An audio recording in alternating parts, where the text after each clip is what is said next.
आता शोले तुला सांगतो म्हणजे काय तू माझाच नाही म्हणजे 3 पिढ्याचा सिनेमा आहे. म्हणजे जेव्हा तो रिलीज झाला, म्हणजे माझ्या वडिलांनी तर पाहिलेला आहे. ते मी लहान असताना किंवा तू लहान असताना आपल्या आई-वडिलांनी सांगितलेल्याच गोष्टी आहेत त्या.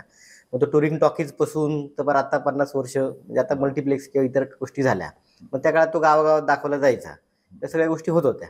मग त्याचं जे कॅमेरामन होते किंवा त्या आता तू म्हणजे हे सिनेमे जसं आता मुघल आझम झाला. आता हे बरेच सिनेमाचा आपण अभ्यास करतो. आपण या दोघं एखादा चित्रपट एकत्र करत असलो, तर त्याचे जुन्या पिक्चरचे रेफरन्स काढतो आणि मग आपण ते काम सुरू करतो. तर तू कसं काम त्या सिनेमाकडे कसं पाहतो? एक सिनेमाटोग्राफर म्हणून काय भावना आहेत आता त्याबद्दलच्या? तू सुरुवातीला विचारलंस म्हणजे दोन गोष्टी आहेत. म्हणजे मी ज्यावेळी मला शोले माहिती झाला हां, त्यावेळी असं काही आपलं नक्की नव्हतंच या क्षेत्रात येऊ आपण किंवा कॅमेराच करू किंवा काय. बरोबर आहे. हां. आणि त्यावेळी एक प्रेक्षक म्हणजे कसं सिनेमा इतका रुजलाय आपल्या मनामध्ये. पूर्वी नाव ठेवलं जायचं म्हणजे महात्मा गांधीजींनी सिनेमाला नाव ठेवलेलं की बाबा ते त्याकडे एवढी त्यांनी वाहवा नाही केली, पंडित नेहरूंनी केली.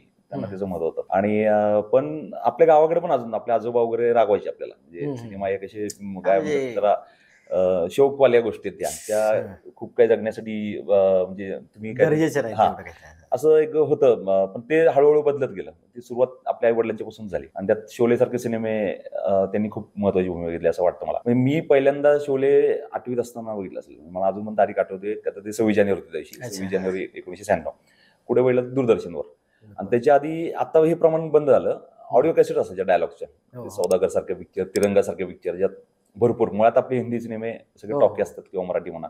डायलॉगचे कॅसेट्स असायच्या. तुला हो. माहिती असेल. हां, मग ते गाड्यांमध्ये इकडे-तिकडे हां, तर लावले जायचे. माझ्याकडे म्हणजे शोले मोठा सिनेमा होता. 2 कॅसेटचा संच होता त्याचा. तर आमच्या घरी होतं ते. अजूनही ते कॅसेट आहे माझ्याकडे. आणि मी ऐकत बसायचो आणि ते ऐकायला कोणी लावले आईने. आणि ते डायलॉग्स भारी वाटायचे ते. कितने आदमी है वगैरे सगळं. आता ते ऐकून इतक्या वेळा ऐकलं म्हणजे ऐकतं कधीपासून 3री-4थी पासून. बरोबर आहे. हां. घरात मग माझ्या जन्माच्या आधीपासून टेप रेकॉर्डर होतं. हं, हं. आणि पण हे काय आहे नक्की? व्हिज्युअलाइज व्हायचं की सगळं. पण मग आई सांगायची सिनेमा काय नक्की? का तर आईने बघितलेला, वडिलांनी बघितलेला. आईने कुठे बघितलेला सगळ्यात आधी? फिरत्या टॉकीजला गावात यात्रेला हां. आल्यावर. जे टुरिंग नंतर टॉकीज आहेत चांगल्या ते. थिएटरमध्ये पण बघितला जरा जवळच्या शहरातल्या. बरोबर आहे. तर तिला तिला खूप त्याचा त्या शोलेने प्रभावित केलेलं किंवा सगळ्यांनाच केलेलं त्यावेळच्या काळात.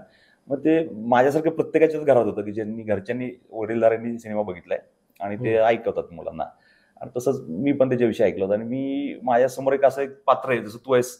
आता एक चित्रच माझ्यासमोर ते उभं होतं शोले नावाचं. मग बरोबर शोले आहे. नावाचं एक कॅरेक्टरच आहे आपल्या आयुष्यात एक. पण त्याला आपल्याला भेटायचं आहे. हां, आणि हां. ती काही भेट होत नव्हती. नुसतंच ऐकायला येत होतं. बरोबर आहे. मग दूरदर्शनवरती येणार होता सिनेमा.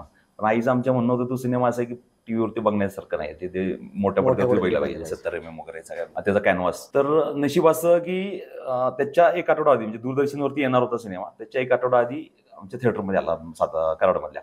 रॉयल थिएटर म्हणजे जसं पुण्यात मंगलाचं एक वेळी हो, वर्चस्व हो, होतं हो. किंवा राहुल अल्का मंगला टॉकीज अशा आहे. ठिकाणी सिनेमा बघणं हं. म्हणजे काय प्रतिष्ठेचं मानलं जायचं. तर बरोबर. तसं रॉयल थिएटर म्हणजे कराडमध्ये लोकांचं म्हणजे आवडतं थिएटर. रॉयलमध्ये आला तो सिनेमा. तर मग आता ठीक आहे मग घरातले तर काय स्वतःहूनच म्हणाले जाऊन बघ. मग मित्र कोणी यायला तयार नाहीत. हां, का हां. तर आपल्याकडचं हां. संस्कार की आता आहेच की पुढच्या आठवड्यात सिनेमा आहे आपण क्रिकेटच खेळू आपण. घरीच लावू. तर मग मी गेलो सिनेमा बघायला एकटाच आणि जे काही ते अजूनही तसं त्या इमेजेस म्हणजे ते जे ऐकलं होतं इतक्या वर्षी आणि ते समोर बघायला मिळालं आणि ते काहीच्या काही वाटलं आनंदाचं. त्यावेळची गोष्ट. आणि मजा आलेली म्हणजे तो जे एन्जॉयमेंट आहे ना अजून पण आत्ताही बघतो मी शोले तर त्याच भावनेने बघतो मी.